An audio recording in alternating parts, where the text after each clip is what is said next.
Now to our special coverage of the drought crisis. As you know, all this week we've been taking you through New South Wales and into Queensland. Today we go further south into Gippsland in Victoria, where the green paddocks are hiding the realities of a drought that's now entering its second year. Yes, it can be deceptive. It's known as a green drought. Farmers are urging people not to forget them, as Peter Somerville reports from Flynn. It's been a wet week at Colin Stockdale's farm at Flynn, but the green paddocks of Gippsland hide the reality. You drive along here and you say, oh, this looks great, you know, it's green grass. But what we're experiencing is a lot of natural weed that's taken a place of grass that's died out through the dry period. The rain came too late to help his paddocks. We sowed country very early this year, thinking that we'd get autumn rains.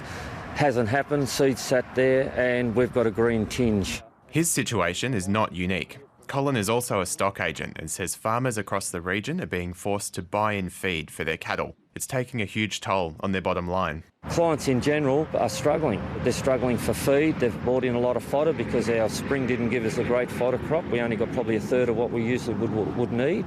And as feed costs have skyrocketed, the only option for many has been to offload stock. The farmers are down to their core breeding stock. You know, they're reduced to about 30%, and I'd guess that their income would be about that much too. It's declined to about 30% also. The impact of this drought is likely to be felt well into the future. Recent rain is welcome, however it'll take years of average rainfall to properly re-establish pastures and fill dams. The recent rain would have given them some relief and a bit of growth, but we need a lot more rain to say that it's going to change anything. The affected area in Gippsland is slowly growing. Previously, farmers in East Gippsland and Wellington were most affected, but now those in the Latrobe Valley are feeling the pinch as well.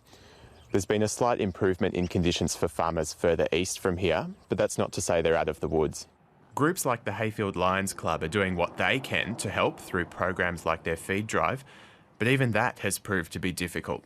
Because they get all their transport subsidised, so all our hay from Victoria has gone to New South Wales and Queensland. And look, they're bad too, I realise that, but it makes it so hard for our farmers down here to source it. While they wait for conditions to improve, Gippsland's farmers are urging Australians not to forget them. Peter Somerville, ABC News, Gippsland.